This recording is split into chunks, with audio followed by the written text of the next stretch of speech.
Hi there, Tanisha Coffey here, and this is the Lofty Entrepreneur Podcast where business owners can watch or listen for the very best tips, tools, and resources from a high-level strategic concepts to getting in the trenches of how to generate more money, scale, grow, and protect what you've worked so hard to build. Now, you all know I'm all about strategic action, so right here, right now, this very second, here's what I need you to do. Go ahead and click that subscribe button so you don't miss any episodes. I always find guests to bring you the golden nuggets for your business, and tonight's no different. Now, tonight's guest is Mr. Marlon Brammer of Brammer PLLC. Through his company, Marlon focuses on helping families and small business owners to protect their legacy and their future. His specialties: estate planning, business planning, and asset protection. Now, don't let the lingo scare you off. Whether you're self-employed, a small business owner, or a larger business, we're going to be dropping some nuggets so you don't want to miss how to thrive personally and professionally. Hi, Marlon. How are you? Welcome to the broadcast. Thank you so much for having me. Absolutely, absolutely. So I really wanted to talk to you because I feel like, a lot of business owners, they get a lot of information about, how to start a business. I definitely provide a lot of information on how to market the business, but they don't really get a lot of information on, okay, the business is going, it's doing fine, it's growing, now what, right? That Right. after those like first couple years where you start to have more assets and more interest, you have employees, you just have a lot more kind of wheels going. Hmm. People don't really delve into that. So I love what you do, and I just kind of want to break down some of these aspects for people in relation to business. All right.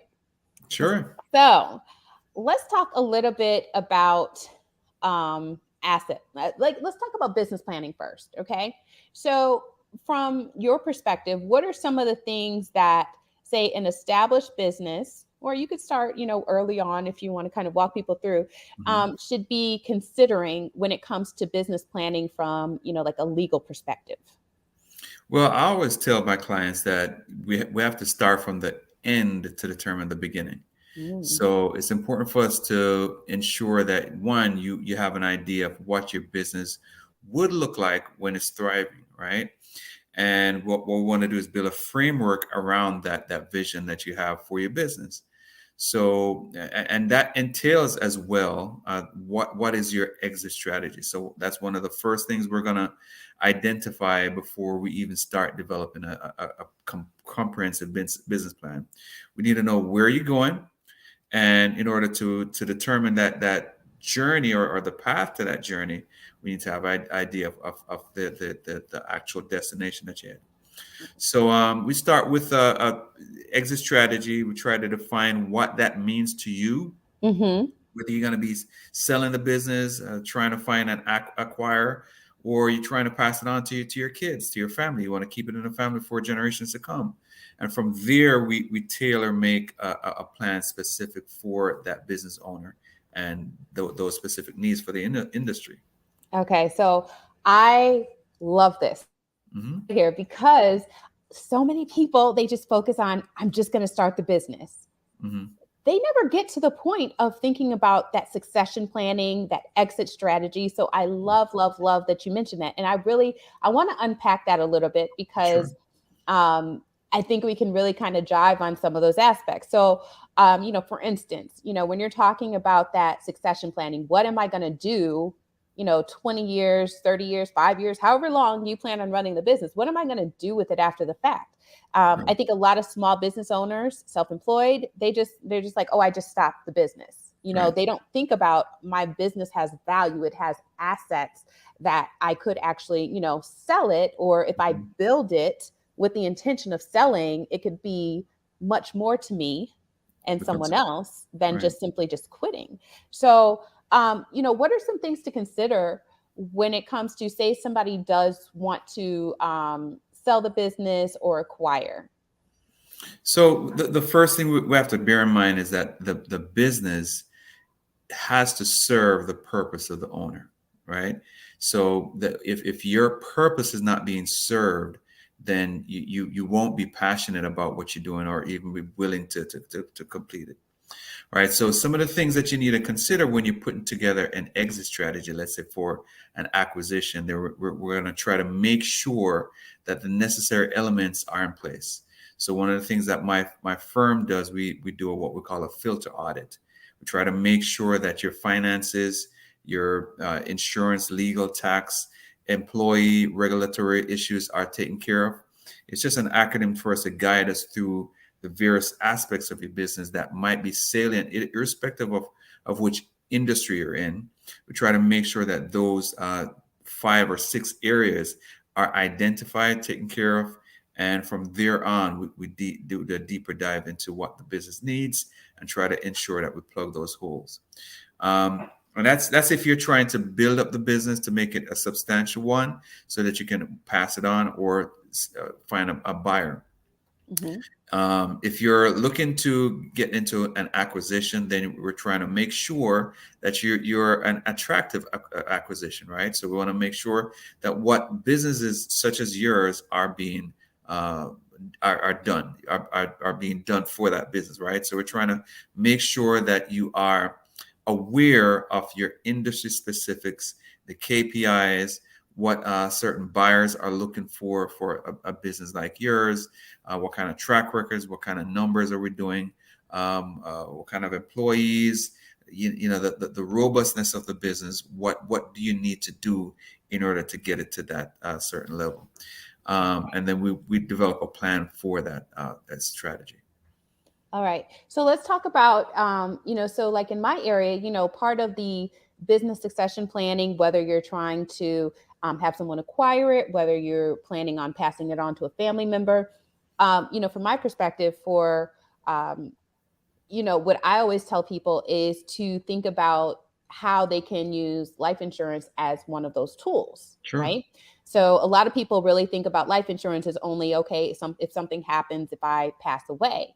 But what business owners don't realize is there are a ton of uses, for life insurance for them, including helping with that succession planning funding side of things. Absolutely. And then also it can be an asset to the actual business Absolutely. that potentially gets passed along. So let's talk a little bit about like the buy sell agreements. Can you give them a very high level overview of what that is and kind of how that works in conjunction with like a life insurance It's policy it's to fund it's it? absolutely one of my favorite strategies. So that's a buy sell agreement is a very simple agreement. You're simply saying that where there's a partnership involved, we're trying to make sure that each partner is protected with their specific interest on both sides. So let's say, for example, I'm a partner with another person in this law firm, and the law firm is valued at $2, right? Want to make sure that my portion, that $1, is paid for at the time of certain pardon events, right? It could be something such as my death. It could be something such as my being disbarred from the Florida bar, right? That means I can't practice anymore, and there needs for me to be removed. Or it could be a situation where we are deciding to sell my interest. I want to move on. I want to become a doctor, right? So I want my interest to be bought out. So we're going to make sure that that interest is valued, whether it be $1 or $1,000,000, whatever that value is. And we're going to purchase life insurance to ensure that irrespective of where the business is, 2, 3, 4, 5 years down the road, we have enough capital to fund that acquisition, right? So what you're suggesting is this.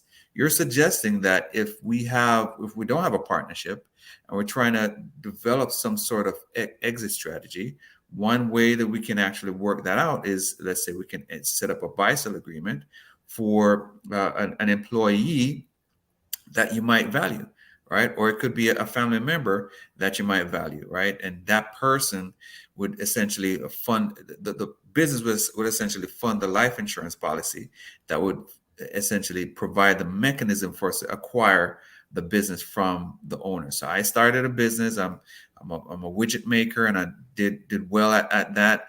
And I wanted to move on, and the only person that I can actually sell it to is my trusted employee who helped me to build that business.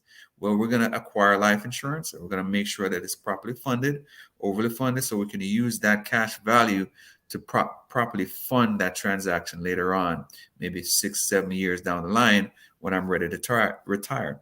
It provides me the income that I need when I need to move on and retire, or it might provide the employee the ability to actually purchase that business without having to seek funding elsewhere. Right. Right. So if you guys didn't hear him closely, he's talking about passing on a business, succession. Mm-hmm. He didn't mention a loan in there. He didn't mention having to go to a bank. Right.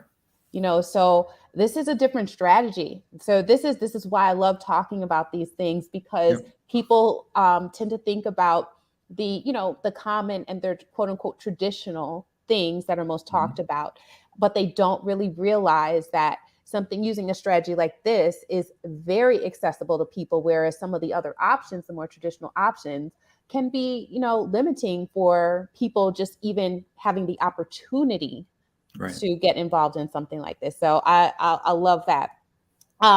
Okay, so you mentioned before about we kind of touched on it about if you were passing it on to, say, a family member or a loved one, right?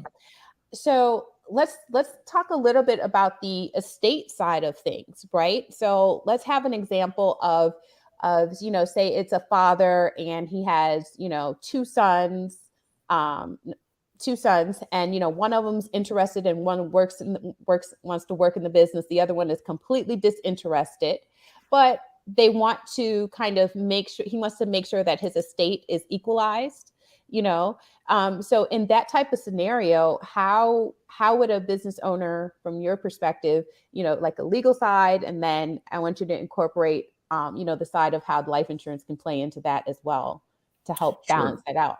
Sure, and this is a cautionary tale to ensure that if you own a business, or if you intend on owning and running a business, you have to must take care of your estate plan, because as we know, things are just not as predictable as we hope that they would be.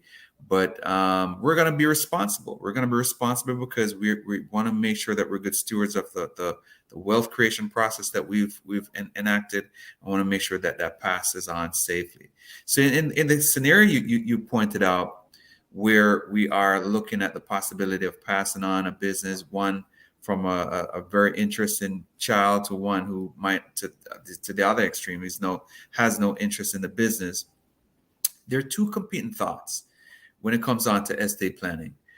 We have equal opportunity or equal distribution, right? So we can look at it as a situation that we're going to just be done away with it and just make sure that they equally get access to what I've created, right? That wouldn't work in this situation because we have one specific child who is interested and one who isn't. So we're looking at maybe an equal opportunity distribution, whereby we're going to ensure that the interest in this business, which should be owned preferably by a trust, right? The interest in the business, not the business itself, but the interest in the business should be owned by a trust that will be directed to ensure that that interest passes on to the child that's interested in the business. If we have obviously created wealth as a wealth creation process through building the business and making sure that we're putting our money into our cash value life insurance, or other mechanisms, the bank accounts, or the stock market, whatever, we're going to ensure that we identify the interests of this other child, and we're trying to make sure that we provide some resources to provide for his upkeep and wealth creation process as well. Not everyone is got not all my children are interested in becoming attorneys, right? So I have to show some interest in them and what they're interested in doing, and provide the means by which they can accomplish those goals, right? The kids who might be interested in becoming an attorney, they're going to get the asset from that specific business. But it all comes down to proper planning. I can't tell you how many times businesses have been lost primarily because there was no planning in place. There was no directive. There was no smooth transition. There was no grooming. There was nothing involved in ensuring that there was a proper handoff from one generation to the next. So let's talk a little bit about that, right? Because, you know, typically people will kind of fantasize and they'll say, I want to retire when I turn, 55, 65. Mm-hmm.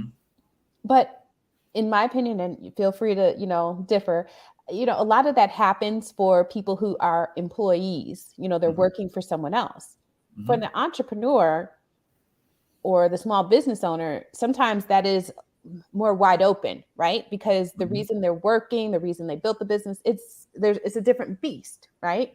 Right. And so what do you recommend as far as timing to even begin kind of putting these things in place and, being able to truly be prepared for whatever that event is? Because if a person hasn't identified, I want to retire at 70, um, like how soon should they be thinking about this, and starting to put their, line their ducks up just in case? So, as far as a timeline is concerned, I say immediately, and that's the reason why we reverse engineer your exit strategy from from your first book to your 100 millionth book. We're reverse engineering that, and we're trying to make sure that you can have that flexibility somewhere in between there. All right. So I don't necessarily ascribe to the phrase or the term or the ideology of retiring. Right. Mm-hmm. So to retire simply means to put out of service. Right. Mm-hmm. So it's kind of hard for me to look at a fellow entrepreneur and say that you're going to be put out of service. Right. But what we truly are seeking in that planning session is financial independence, right? So we want to make sure that you're at a point where you're financially independent. And if you're financially independent, you can certainly move on to passion projects. You can certainly start growing that garden that you wanted to grow without thinking about certain needs are not being met, right? But where do we get to that point? It could be anywhere from that first book to that 100 millionth book, right? So your financial independence would be that trigger for me to ensure that what I can step back from the business. We can start with the transition that we planned years ago in our office, right? We sat down and we broke it down. And yeah, certainly we can put some numbers to it and maybe say 3, 4, 5 years out is when you can kind of expect to be financially independent. But then at that point in time, it's an option. It's not Mm-hmm. necessarily a mandate for you to retire or be put out of service, right? It's an option. You have that flexibility to possibly even look at a second business or a second career or start being that grandfather or granddad that you always wanted to be, or that father or that dad, I don't know, that you wanted to be. But the point is you're going to work at financial independence as opposed to retiring. Okay. Very good. Very good. So I want to talk about, when you're talking about the retirement and the financial independence, obviously there's more to assets than just money, but Right. let's skip over to the asset protection side of things. Sure. What should business owners be thinking about when it comes to the assets that they need to protect? And, what should they be doing to kind of get that in motion? Right. So when we talk about asset protection, we're trying to make sure that third parties can't easily claw away assets from you or your generations from generations to come. So we're trying to make sure that we're putting certain protections around your assets. So your assets could be the most important asset is you. The most important asset is are the individuals in your home, right? Let's start there. So we're going to make sure that each one of these people are protected, right? And that starts with life insurance, right? So I'm going to advocate that first of all. The second step, right, is to ensure that the assets outside of the important ones, right, the most important ones that you're creating, your business, your home, your rental property, your bank account, these assets are again out of the reach of certain third parties. And unfortunately, if you're out there making money or running a business, there's always the risk. There's always the risk of someone being upset with what you did, what you didn't do, and a lawsuit ensues, or you just probably didn't do the right thing at the wrong time, right? And just it just happens. Things like these happen. So we're looking at using various mechanisms depending on what we're talking about. We're talking about using corporations as a mechanism. I mentioned life insurance. You can use corporations as a mechanism to protect certain assets depending on the use of that. Were you looking at certain assets such as your personal home? We're going to make sure that the use of a trust is a part of everything that you do, right? We want to make sure that you're avoiding probate, right? In the event that you pass, we want to make sure that these assets don't escape to the state or to other third parties in a debtor creditor claim, right? So we want to make sure that these assets stay within the family and pass along for generations to come. Your goal should be ensuring that you are creating a dynasty that lasts beyond you and your work, right?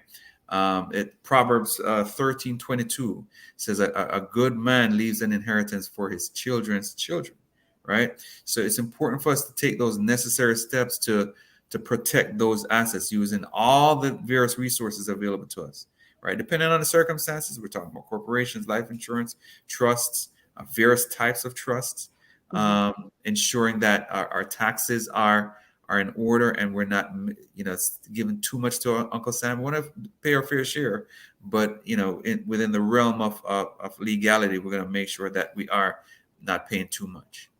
So real quick, I know there's different types of trust, different situations.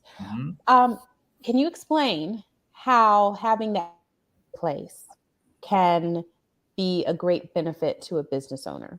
The greatest benefits. Sure. So one of the biggest purchases that you'll ever make is your home. That's a fact, right?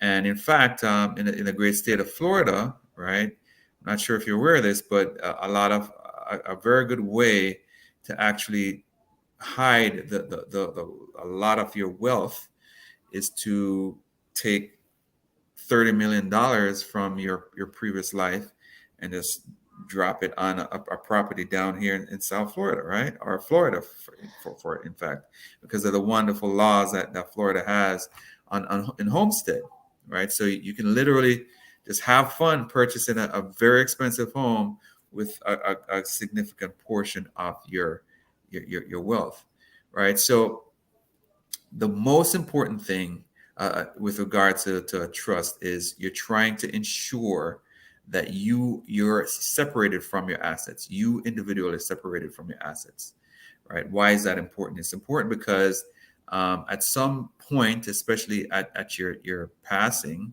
right, the question is going to arise as to what did he own or what did he owe, right? There are two O's. It's what you own and what you owed, right? And I always remind people that the probate process is there to protect creditors, right? If I loaned you $26,000 for a car loan and I'm in Chicago and you passed away in Florida, I have no idea that you passed away.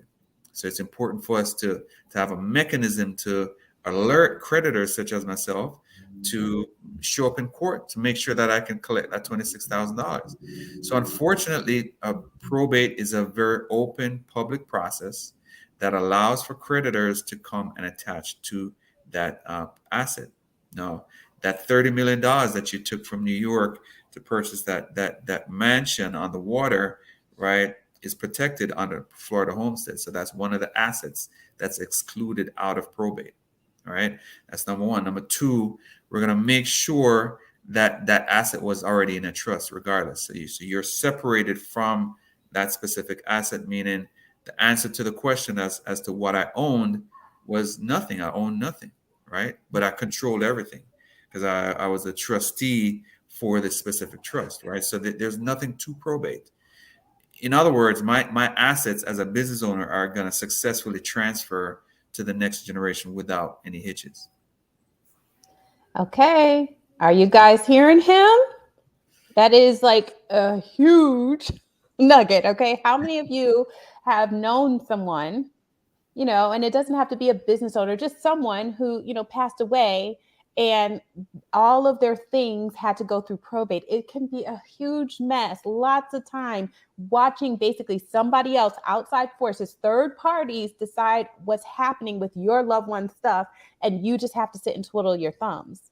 But when you take the time to put a trust in place the right way, all of that, you're in control. You literally controlled it, while you were here, and even after you're gone, you are the one who's controlling how things proceed from that point on. So I think that is a huge takeaway, for those of you who are listening or watching this, to really, think about those aspects of it.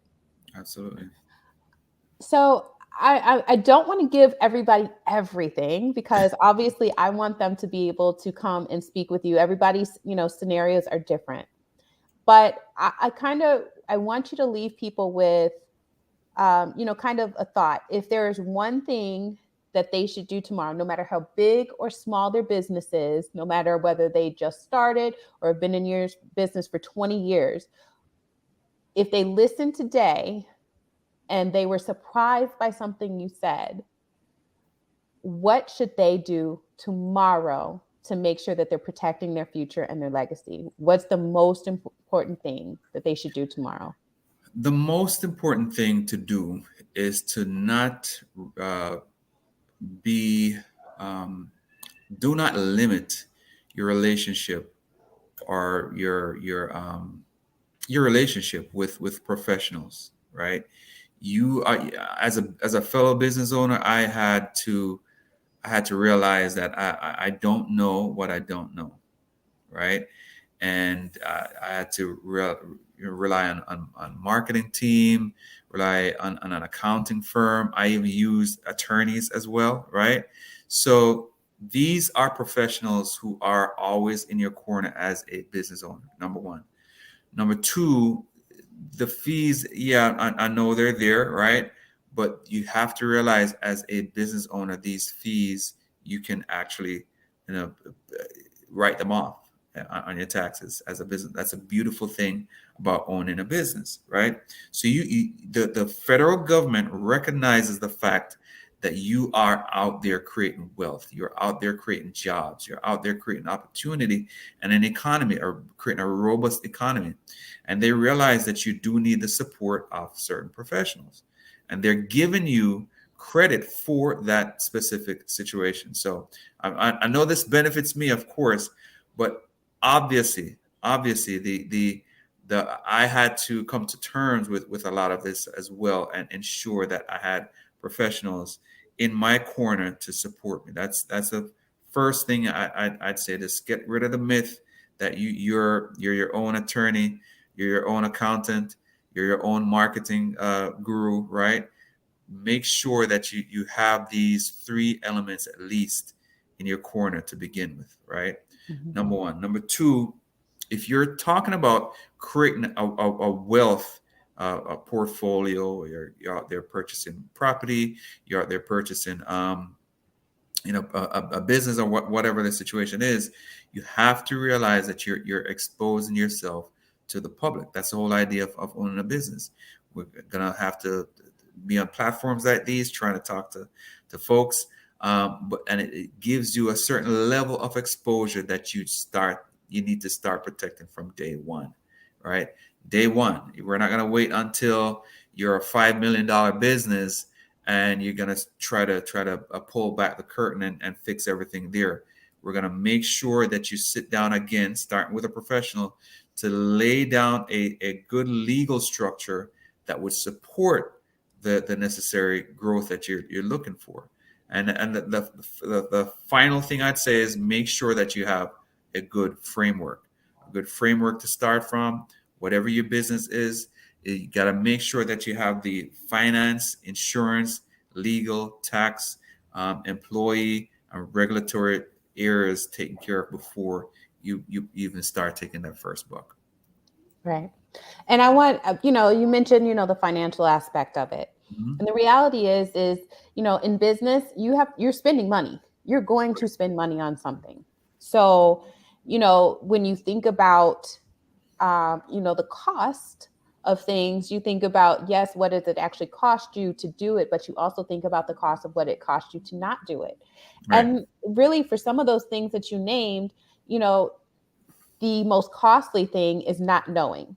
So at minimum, if you're not in a financial position to start doing some of the things that we're talking about, that's fine. But Right. at least if you take the time to sit with, someone like myself, for like the strategic uses of insurance, sit with someone like, Marlon for the legal aspects, whether it's estate planning, asset protection, the business planning aspect, you sit down and you at least have that conversation, because once you have the knowledge, that can help you with your overall game plan. Right. And you'll know how you need to take your business, or how you need to, set aside certain parts of, the revenue you're generating, so that you can take those next steps. Right. Because there's no point in building something up only to lose it all Mhm. because you didn't know, or you Right. didn't take the time to do the things you knew to do.